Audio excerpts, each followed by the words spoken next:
welcome to the first day of the playoffs of the SK Planet Pro League Season 1. We have KT Rolster, who ended up 3rd place in the rankings, versus CJ Antis, who ended up 4th place. And the first game of the day is going to be Wooki versus Skyhigh, a PBT with a PBTer who's apparently not very good. As you can see on the screen there, Wooki is 0-3 against Terran, so that's not ideal.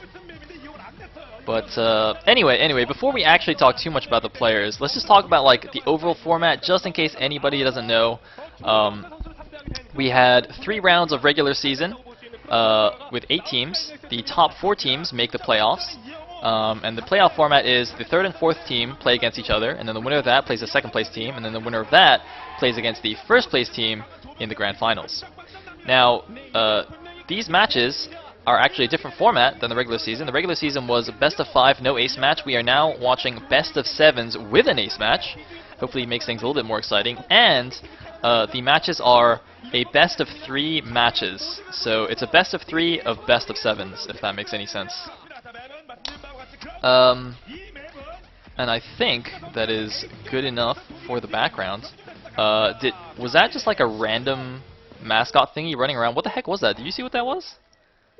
No, I was reading up on some stuff, so I missed that. I'm sorry. It's alright. There was like Onster's deformed baby was running around the stage. I hope we get a better shot of it later. That's scary. So anyway, it looks like we're going to be on ground 0 for the first map. It's going to be Wooki at the bottom left as the teal Pernos, Skyhigh at the bottom right as the white Terran.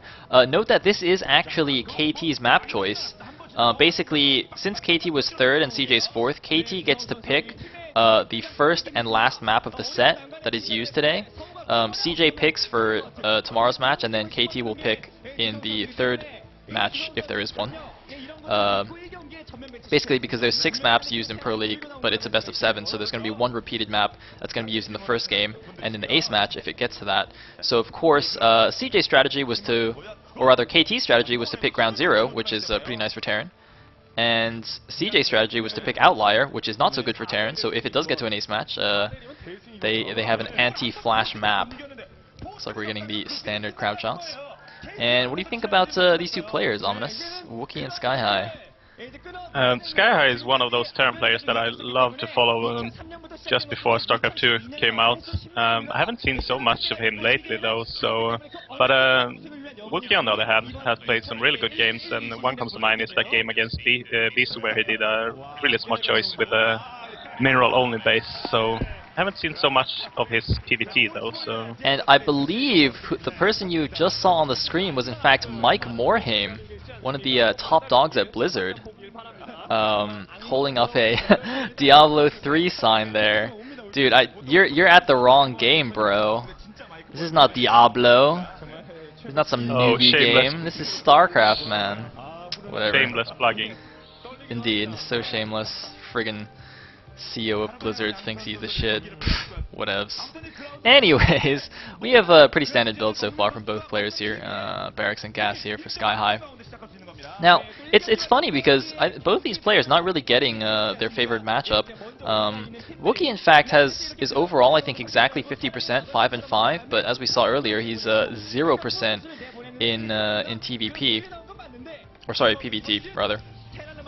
0-3, and Skyhigh has only played TVTs this season because he is, of course, CJ's TVT sniper, kind of. He didn't do such a good job of it during the regular season. So, I mean, I would imagine that Skyhigh was sent out to snipe a KT Terran, most likely Flash actually, in set 1. I'm like 90% sure that the CJ coach thought Flash would be coming out in the first set here on ground 0, and so he sent Skyhigh to snipe him in a TVT. And then instead, we see Wooki coming out, so it's kind of like a bit of a guessing game going on here between the coaches. Yeah, it could be a mind game from KT, figuring that CJ think that we will send Flash, so we send Protoss instead to snipe the Terran sniper. I don't know. Yeah, the funny thing is though, like, I'm just trying to think, maybe because if they figured Skyhigh would be sent to snipe Flash, like, you wouldn't send Wooki because his PVT is clearly not that good. So they must have figured somebody else, like maybe Effort would be sent out to like take out Flash, because the CJ coach, actually, if you read the SPL preview, apparently the CJ coach likes sending out like his top players to snipe, you know, the opponent's team's top players. So he actually, I don't know, I feel like maybe KT coach predicted like Effort to come out or Lita or something. Yeah, I guess that's a good point, but yeah, that might be it. At the same time, though, I don't know about the decision if they pick this map so they can have Flash as their ace player, sending him out on the same map in the first set maybe would reveal some builds that they didn't want to show either. That is an excellent point as well. Although I guess that means if they use Flash on a different map, though, he'd have to be preparing 2 maps. But I mean, I'm sure that's fine for the Terminator that is Flash. And it looks like SCV guy gonna get taken down here at the top right. And oh, it looks like we have a bit of an FD coming out here. No, actually, I'm sorry, it's a 2-factory. I wasn't paying attention here. It's actually a 2-fact masquerading as an FD. Everything that Wooki sees right now indicates an FD. It's, you know, 6 Marines, a tank, and what you would assume would be Vultures following up. Looks like some decent micro from Wooki is actually going to pick off a few Marines here for free. I don't think he's taken any hull damage on any of those Dragoons. But let's see if he can hold off this 2-fact. He has gone for an expansion now. Yeah, that was a really good micro from him, picking up a couple of Marines for free, more or less, and he has gone for 2 gateways, so he should be fine as long as he doesn't miss micro his Dragoons. You know, this is actually really interesting. 2-gating before taking an expansion is rather unusual nowadays. However, it is an excellent counter to the 2-fact. You just have an overwhelming Dragoon count. Even though his observers are going to be quite late, he's actually going to take a 3rd base before going for a robo. That is a bit risky, but I don't know if... Oh man, this could actually be so bad for him. I was going to say, you know, 2-gating to expand, if he got a robo after that for observers, I think he would have been absolutely fine, but as it stands, going for that greedy 3rd base, I think Skyhigh has a perfect opportunity here to punish him, and I still don't think Wooki actually knows that this is a 2-fact. He probably does, and I'm not sure what Skyhigh is doing, though. He's laying a lot of mines as defensive measures. Oh, he got speed on the Vultures now. That could make a lot of damage since Wooki doesn't have anything at home right now. Oh man, and the crucial thing he does not have is observers, even if he gets 2 Dragoons out, and he tries to wall himself in at the top of the ramp, but it is not in time. The robotics has just started now. He's going to lose so many probes, and any Dragoons that pop out of those gateways are going to get immediately killed by those spider mines as well. This is a horrible situation for Wooki here. Oh my goodness, and it's not even his fault, it's just a bit of a build order, like being a little bit too greedy here with the 2-gate double expand, and I think he's just going to take a big mine hit again. Looks like he does lose 1 Dragoon there. But these, oh man, more speed Vultures coming in here. He cancels his 3rd base, realizing that he cannot hold this. He probably now knows that it is in fact a 2-fact, given those, you know, speed and mine Vultures coming out so quickly. Looks like he's finally going to stabilize a little bit. Ugh, taking another mine hit there. He didn't take as much damage as I thought he would, but I think that's partly Skyhigh's fault, planning so many mines that is natural. If those Vultures had like 3 or 4 more mines, he could have done a lot more damage, fighting some more times against those Dragoons. Yeah, it looks like he spent like quite a few of them actually at his natural, because he was a little bit scared of getting busted by the 2-gate early on. Because that actually does happen more often than you'd think, where, you know, it's 2-gate versus 2-fact, and then the Dragoon player actually just like micros down everything and just starts running up your ramp, even though you've gone 2-fact. So Sky just want to make absolutely sure nothing like that happen, and he's just going for it now with about 5 Vultures, 5 Marines, and a siege tank. There's a lot of Dragoons though. I can't imagine that's going to work, and looks like 1 Dragoon sacrificing himself for ire, doing a mine drag there, although that mine could be huge. It does get a big hit on the Dragoons, but everything gets cleaned up here. And wow, I think that was a huge mistake for Skyhigh to press the issue there. There were a lot of Dragoons at the natural. I think he could have maybe gone for it and then saw how many Dragoons there were and immediately pulled back. I do not think he should have committed there. No, not at all. And even though Wooki didn't micro perfectly, he did it good enough, and there were just way too many Dragoons. And now Skyhigh is really far behind, even though he did some economic damage in the beginning of the game. I'm not 100% sure, because he did get a decent number of probes. I mean, it might come down, like, I don't know if he was cutting a lot of SEVs as well or something, but Man, I hope we get a shot at the minimum lines of both players so we can get a rough idea of the work accounts. Looks like that probe kind of sneaking out from the back there trying to build a nexus, and but unfortunately for him, there is a spider mine there. Looks like he's just going to wall it in though. So those two vultures, I think we're going to go back to snipe the probe, but now that it's walled in, they will not be able to do that. And Observer finally coming out for Wooki, and well, looks like actually the SCV count is very low there. If you look at the main there, it was barely more than 1 per patch, so he's definitely cutting a lot of SCVs. But he is going up to 4 factories anyway. So I think you would be right in that Wooki is in quite a good position now. Yeah, I was considering the fact that he cut some SCVs, and also that those vultures, they didn't kill that many probes, like 5, 6, 7 at max. I don't think he killed like 10, 12 or something ridiculous with the initial vultures.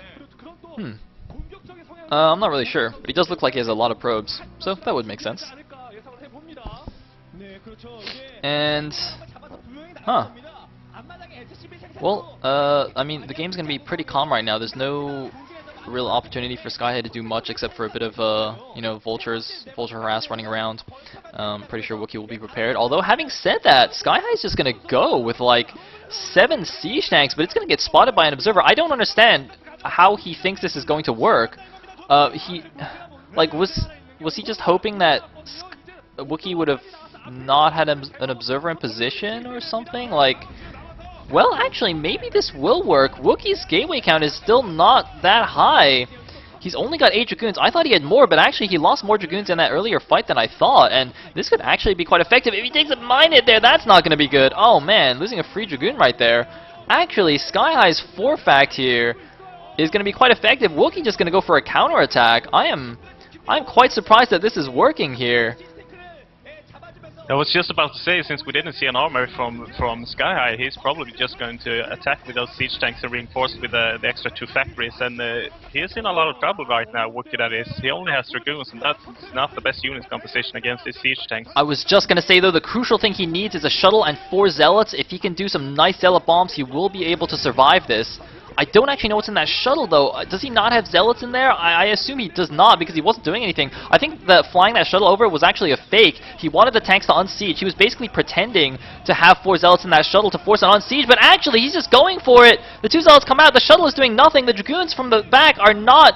Oh, man, they did not get there in time. He tried to do a little, sandwich attack there, but completely bungled it. And Wookie getting taken down here. GG! Skyhigh taking game number 1, smiling happily. Skyhigh, who only played 3 games in the regular season, all TBTs. He didn't show very good performances. He got taken off the main lineup, and yet here he is coming out in game 1 of the playoffs and taking down Wookie. Yeah, if it doesn't work, try again, and it did work the second time around. We love StarCraft. Oh yes, we do love StarCraft, Skyhigh. Man, yeah, I know. I think this was actually very unlucky also for KT, because I was looking at CJ's main lineup. Actually, actually no. Let's go into the next game first. I've been studying the player rosters. I have a lot of interesting analysis to give on that. But let us just do it at the beginning of the next game. Ready. Alright, gotta wait for this ad to go away.